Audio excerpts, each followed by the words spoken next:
আসসালামু আলাইকুম রহমতুল্লাহ বরকাত।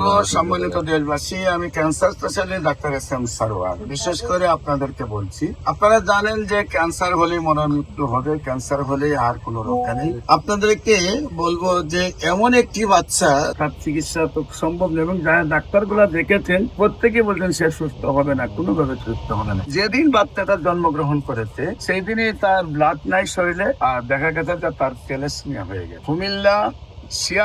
কুমিল্লা লাকসাম শিয়াংগ্রাম, সেই শিয়াংগ্রামে একবারে কালবাটের পাশের বাড়ি। তারা পাঁচটি ভাইয়ের মধ্যে বড় পাঁচ ভাইয়ের একজনেরও সন্তান নেই, ছেলের সন্তান নেই। একমাত্র বড় ভাইয়ের একটি ছেলে সন্তান জন্মগ্রহণ করেছে।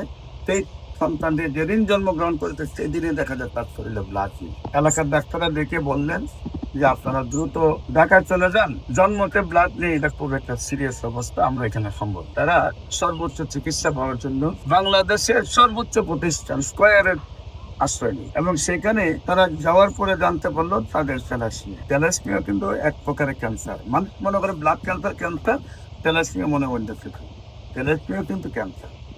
সেই থ্যালাসেমিয়া রোগে ওনার যখন আক্রান্ত হলো, পরে তারা 1 মাস চিকিৎসাধীন অবস্থায় থাকলো। 1 মাসে তাদের প্রায় 10 লক্ষ টাকা ব্যয় হলো। তারপর ডাক্তাররা বললেন যে তার আর কেমো চলছে না, সমস্ত রোগগুলি শুকিয়ে গেছে, কোনোভাবে তাকে আর বাঁচানো সম্ভব না, আপনার বাড়িতে নিয়ে যান, অযথা সেখানে নষ্ট করবেন, কিন্তু সুস্থ হলেন। তারপরে কথায় বলে যার নাই কোনো গতি সে যায় হোমিওপ্যাথি। যখন কোনো রাস্তা নেই তখন তারা আসছে আমাদের কাছে। আমিও চিন্তা করলাম আল্লাহর রহমতে পারেন না বলতে তো কোনো জিনিস আল্লাহর কাছে নাই, আমরা চিকিৎসা শুরু করি, বাকিটা আল্লাহ যা করে। আপনার শুনলে অবাক হবেন, আল্লাহর রহমতে 1 মাস চিকিৎসা করার পরে সম্পূর্ণ রকম ব্লাডটা স্বয়ং সম্পূর্ণ হয়ে গেল, এবং চিকিৎসা করে দেখা গেল ব্লাড ক্যান্সার থেকে মুক্ত, থ্যালাসেমিয়া থেকে সে মুক্ত। এবং এই বাচ্চার বয়স এখন 9 বছর, বাচ্চা এখনো সুস্থ আছে। কুমিল্লা লাকসাম শিয়াংগ্রাম কালবাড়ের পাশের বাড়ি।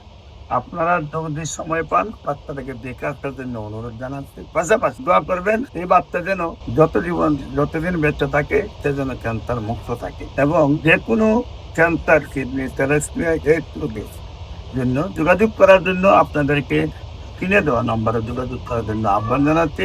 সবাইকে ধন্যবাদ। আসসালামু আলাইকুম ওয়া রাহমাতুল্লাহি।